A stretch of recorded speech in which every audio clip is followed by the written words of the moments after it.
Hello guys, this is the 22nd part जिसमें हमें पढ़ना है ह्यूमनिस्टिक अप्रोच के बारे में। We are doing chapter 2 self of personality and I am Aditya. Let's start with it.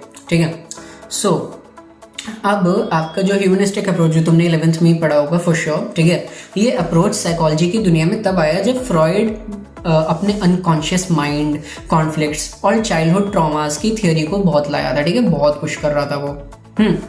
तो वो काफ़ी ना ऐसे फेमस सा हो गया था ये वियर्ड बातें करके। लोगों को लगा कि यार इंसान को सिर्फ प्रॉब्लम्स और कॉन्फ्लिक्ट्स के एंगल से देखना थोड़ा डिप्रेसिंग हो जाएगा।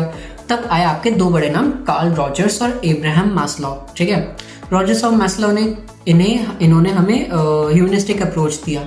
ठीक है, ये बोलते थे कि यार अरे इंसान आपका खराब नहीं होता है, इंसान के अंदर नेचुरली अच्छा बनने की भी टेंडेंसीज होती हैं। So first we have got Carl Rogers. ठीक है, रॉजर्स ने अपनी थेरेपी सेशंस में पेशेंट्स को सुनते हुए ना सुन के उसने ये नोटिस किया कि हर इंसान के अंदर एक सेल्फ होता है जो उसको डिफाइन करता है। मतलब मैं कौन हूँ, मुझे क्या बनना है, मुझे क्या फील हो रहा है, राइट। ये सब चीज़ें ना सेल्फ के अंदर ही आती हैं। रॉजर्स के हिसाब से इंसान के अंदर एक नेचुरल ड्राइव होती है सेल्फ एक्चुअलाइजेशन की, अपनी एबिलिटीज, पोटेंशियल को पूरी तरह एक्चुअलाइज करना, फुली फंक्शनिंग पर्सन बनना, अचीव करना चीज़ों को। तुम्हें लगता होगा कि ये थोड़ा फिलोसॉफिकल है, बट आप सोचो जैसे तुम्हें लगता है ना कि तुम एक बहुत अच्छे फॉर एग्जांपल डांसर, सिंगर बन सकते हो, ठीक है, बहुत गेमर अच्छे बन सकते हो और तुम अपनी स्किल्स को इम्प्रूव कर सकते हो, प्रैक्टिस करते हो, परफॉर्म करते हो, ये सब सेल्फ एक्चुअलाइजेशन ही है। रॉजर्स का मानना था कि जब तक इंसान अपने अंडर के पोटेंशियल को एक्सप्लोर और एक्सप्रेस करता है तब तक वो ट्रूली खुश नहीं हो सकता। ठीक है, रॉजर्स ने दो सिंपल एजम्पशंस दिए। पहला कि इंसान का बिहेवियर हमेशा गोल डायरेक्टेड और मीनिंगफुल होता है, और दूसरा कि इंसान की नेचर बचपन से ही गुड होती है। मतलब अगर एनवायरनमेंट सपोर्टिव हो और इंसान हमेशा पॉजिटिव और सेल्फ एक्चुअलाइजेशन के नज़रिए से चले, चूज करे चीज़ें, ठीक है, तो यही चीज़ होगी, अच्छी होगी। अब इसमें रियल सेल्फ और आइडियल सेल्फ भी होता है। रियल सेल्फ मतलब वो जो तुम बनना चाहते हो। ठीक है, जब ये दोनों आपके real self ideal self match हो जाते हैं ना तो अच्छा होता है, बट जब गैप होता है तो दिक्कत हो जाती है। ठीक है, गैप होता है तो फ्रस्ट्रेशन होती है, डिससैटिस्फैक्शन होती है, राइट। रॉजर्स के हिसाब से पर्सनालिटी डेवलपमेंट एक कंटिन्यूस प्रोसेस है जो चलता रहता है। ठीक है, और इसके अंदर एनवायरनमेंट का बहुत ज़्यादा बड़ा रोल होता है।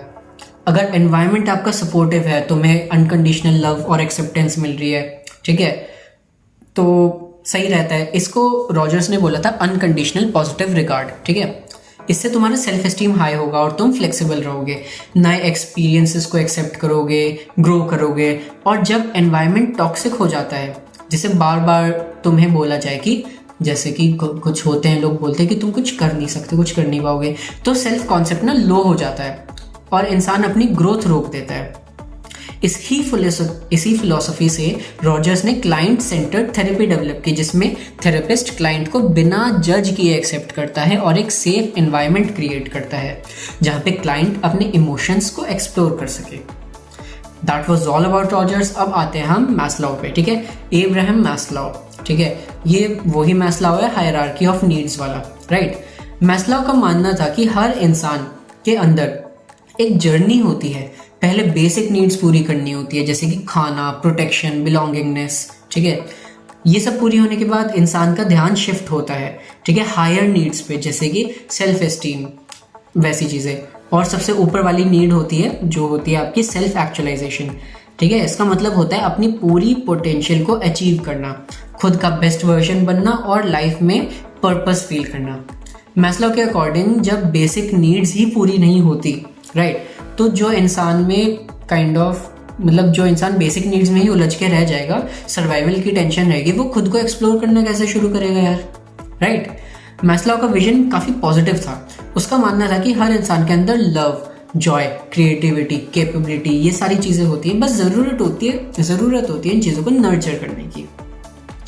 मैस्लो ने ये भी बताया कि साइकोलॉजिकली हेल्दी लोग अगर अलग तरीके से जीते हैं, वो प्रेजेंट में जीते हैं। जो हेल्दी होते हैं साइकोलॉजिकली अपने इमोशंस को समझते हैं, अपनी ज़िंदगी की रिस्पॉन्सिबिलिटी लेते हैं। थिंक अबाउट इट, अगर तुम हमेशा पास्ट की गलतियों में उलझे रहोगे, फंसे रहोगे, या फिर तुम फ्यूचर का टेंशन लेते रहोगे, ठीक है, क्या करना है, कैसे करना है, ठीक है, तो प्रेजेंट का मज़ा कैसे लोगे। हेल्दी लोग ना प्रेजेंट में जीते हैं भाई, अपनी लिमिट्स को जानते हैं और अपनी इंडिविजुअलिटी को एक्सेप्ट करते हैं बिना किसी मास्क के। ठीक, ह्यूमनिस्टिक अप्रोच का ओवरऑल मैसेज मतलब होपफुल है एक तरह से, कि ये कहता है कि इंसान फंडामेंटली अच्छा है और अगर एनवायरनमेंट सपोर्टिव हो तो हर कोई अपनी लाइफ को मीनिंगफुल बना सकता है। चाहे रॉजर्स का क्या था अनकंडीशनल पॉजिटिव रिगार्ड हो या फिर मैस्लो की हायरार्की ऑफ नीड्स हो, दोनों थ्योरीज ये दिखाती हैं कि हम सबके अंदर ना ग्रोथ की कैपेसिटी है। साइकोलॉजी के बाकी थ्योरीज जैसे कि फ्रॉइड का अप्रोच ज़्यादा फोकस करते हैं कॉन्फ्लिक्ट्स पे, प्रॉब्लम्स पे, बट ह्यूमनिस्टिक अप्रोच आपके मतलब दे रिमाइंड यू कि तुम्हारे अंदर पॉजिटिविटी और प्रोग्रेस दोनों चीज़ें एग्जिस्ट कर रही हैं, right. So that was all about your 22nd part. I'll see you in the next one. This was Aditya signing off. Like और subscribe कर देना please. Bye bye.